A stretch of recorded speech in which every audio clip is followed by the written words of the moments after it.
Baik, selamat pagi semuanya. Assalamualaikum warahmatullahi wabarakatuh. Baik, sebelum mulai pelajaran, mari kita berdoa terlebih dahulu. Baik, silakan ketua kelas untuk memimpin doa pada pagi hari ini. Saya persilahkan. Oke, terima kasih.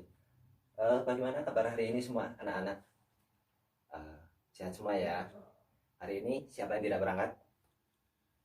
Oh, berangkat semua ya. Oke, alhamdulillah. Baik, pada materi kemarin kita belajar tentang apa itu biologi. Terus kita belajar sudah mengenai apa itu ciri-ciri makhluk hidup. Kemudian kita sudah mempelajari berbagai banyak hal tentang biologi. Dari materi kemarin, apakah ada yang masih ingat tentang apa itu biologi? Silakan angkat tangan. Oh ya, silakan. Apa itu biologi menurut kamu? Oke, tepuk tangan buat si Mas Farhan. Oke, baik. Pada pagi hari ini atau di siang hari ini kita akan belajar tentang ruang lingkup biologi. Jadi pada pagi hari ini ruang lingkup biologi itu akan mempelajari tentang apa itu pengertian biologi, kemudian tingkat organisasi kehidupan, kemudian ada cabang ilmu biologi, manfaat biologi, dan juga tingkatan-tingkatan yang ada di seluruh dunia bumi ini. Sebelum masuk lebih lanjut, kita akan belajar tentang biologi. Biologi berasal dari kata Yunani bios itu artinya makhluk hidup, dan logos itu artinya ilmu. Jadi biologi itu adalah sebuah ilmu yang mempelajari tentang makhluk hidup. Nah, biologi itu mempunyai beberapa tingkat organisasi kehidupan. Apa saja itu tingkat organisasi kehidupan? Tingkat organisasi kehidupan merupakan tingkatan yang dimulai dari bagian yang paling sederhana sampai yang paling kompleks. Ibarat sebuah manusia, itu manusia mempunyai beberapa sel yang paling kecil yang akan membentuk sebuah organ, kemudian tubuh, dan juga menjadi manusia itu sendiri. Nah, dalam hal biologi ini, tingkatan organisasi itu yang pertama itu adalah atom. Dari beberapa atom, dari banyaknya atom kemudian akan menjadi organel, terus banyaknya organel akan menjadi jaringan, terus dari banyaknya jaringan akan membentuk sebuah organ. Dari gabungan organ tersebut akan membentuk sebuah sistem organ, kemudian akan membentuk sebuah organisme atau sebuah individu, kemudian akan membentuk sebuah populasi, dari populasi akan membentuk sebuah komunitas, dari komunitas akan membentuk sebuah ekosistem, dan dari ekosistem akan membentuk bioma, dan yang terakhir adalah biosfer. Nah, saya ingin ulangi lagi. Ya, silakan yang paling belakang. Yang tadi sudah saya jelaskan apa itu tingkat organisasi kehidupan.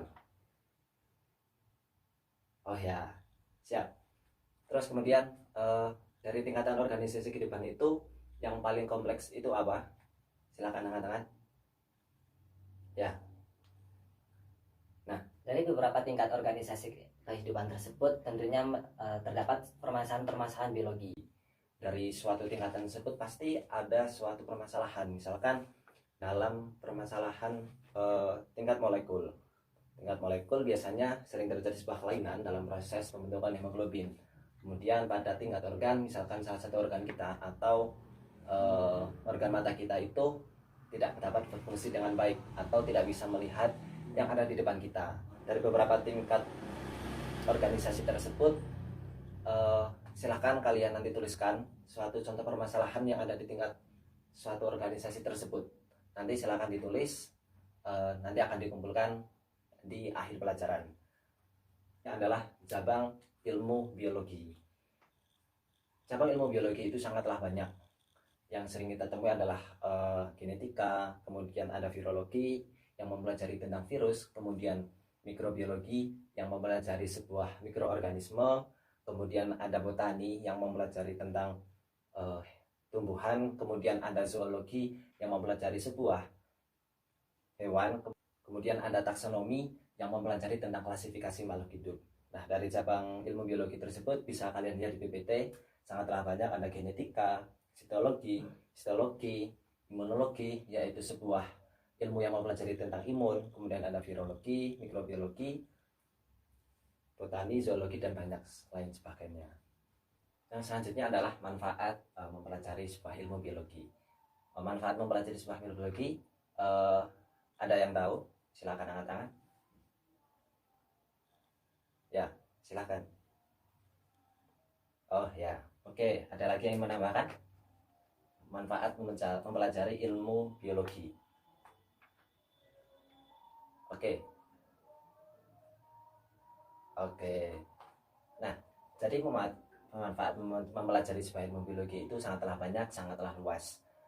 Yang pertama kita bisa menggarisbawahi. Yang pertama ada manfaat mempelajari ilmu biologi dari bidang kedokteran, kemudian dari pertanian, kemudian dari peternakan, dan juga pertambangan. Kemudian, pada bidang kedokteran ini kita bisa mengetahui adanya virologi. Kita bisa mempelajari tentang virus dan juga mempelajari tentang vaksin yang akan dibuat. Kemudian pada bidang pertanian, misalnya dengan ilmu botani, histologi, genetika, bioteknologi bisa mengembangkan teknologi kultur jaringan atau biospeptisida. Nah, itu merupakan salah satu manfaat-manfaat pada biologi. Kemudian ada metode ilmiah. Metode ilmiah ini merupakan sebuah cara atau merupakan sebuah kita untuk melakukan sebuah pengamatan atau melakukan sebuah penelitian dalam sebuah permasalahan yang ada di sekitar kita. Nah, urutannya untuk mempelajari sebuah metode ilmiah, yang pertama kita bisa merumuskan masalah, kemudian observasi, membuat hipotesis, melakukan percobaan, dan kemudian bisa menyimpulkan sebuah permasalahan tersebut. Nah, di dalam metode ilmiah ini terdapat juga variabel-variabel. Yang pertama ada variabel bebas, terikat, dan juga kontrol. Nah, satu contoh sebuah permasalahan yang ada di kita, yaitu kita akan mencontohkan sebuah variabel bebas. Yang pertama adalah variabel bebas. Variabel bebas itu merupakan variabel dengan perlakuan atau variabel yang berbeda. Nah, di sini variabelnya adalah pada cahaya. Kemudian variabel terikat. Variabel terikat merupakan hasil dari sebuah variabel bebas, yaitu bisa dilihat yaitu hasil pertumbuhan. Kemudian ada variabel kontrol. Variabel kontrol merupakan variabel yang sebuah variabelnya sama, yaitu 50, yaitu pada kadar air. Di sini yang disamakan adalah kadar air. Dari contoh permasalahan ini adalah kita bisa menyimpulkan sebuah judul penelitian, yaitu adalah pengaruh cahaya terhadap pertumbuhan kacang hijau. Nah, terhadap kecambah. Nah, rumusan masalah pada kasus ini adalah adakah pengaruh cahaya terhadap pertumbuhan kecambah. Kemudian hipotesisnya adalah ada atau tidak, adakah pertumbuhan atau adakah tidak ada pertumbuhan. Nah, kesimpulannya adalah nanti kita bisa berdiskusikan kembali atau kalian berdiskusi dengan teman kalian, ada nggak sih kesimpulan yang bisa kita tarik dari permasalahan tersebut. Apakah cahaya benar-benar bisa mempengaruhi sebuah pertumbuhan, atau sebuah cahaya itu tidak bisa mempengaruhi sebuah pertumbuhan kecambah dengan berbagai perlakuan. Nah, kemudian pada materi selanjutnya adalah keselamatan kerja di laboratorium. Nah, keselamatan kerja ini penting agar nantinya kita bisa terhindar dari sebuah hal-hal yang tidak inginkan ketika kita melakukan sebuah penelitian di laboratorium. Nah, di sini kalian bisa membaca, bisa kalian catat keselamatan kerja di laboratorium. Oke, sebelum lanjut ke materi, silahkan dari kelas ini dibentuk sebuah kelompok berisi 3 atau 4 orang. Silahkan dibentuk. Oke, jika sudah, nanti setiap kelompok silahkan pada kelompok genap, yang kelompoknya genap, silahkan membuat contoh permasalahan sebuah permasalahan seperti contoh tadi yang ada di sekitar kita, nggak usah jauh-jauh. Misalkan pengaruh pertumbuhan kecambah, atau adakah pengaruh cahaya, pengaruh kadar air, ataupun suhu. Nah, silakan nanti kelompok yang ganjil bisa menerima sebuah kasusnya dari kelompok genap, diskusikan apakah terus ada rumusan masalah, ada observasi, dan buat hipotesis, dan ya meluangkan sebuah percobaan dan juga kesimpulan. Nah, untuk semua kelompok silakan kalian menyebutkan tadi yang di awal, yaitu adalah contoh permasalahan-permasalahan pada tingkat organisasi kehidupan. Kemudian ada Dan yang terakhir untuk tugas kelompok adalah manfaat biologi dari segi atau bidang yang lain yang kalian ketahui yang ada di sekitar kalian. Oke, saya beri waktu sampai 30 menit, nanti diskusikan, nanti kita presentasikan. Baik,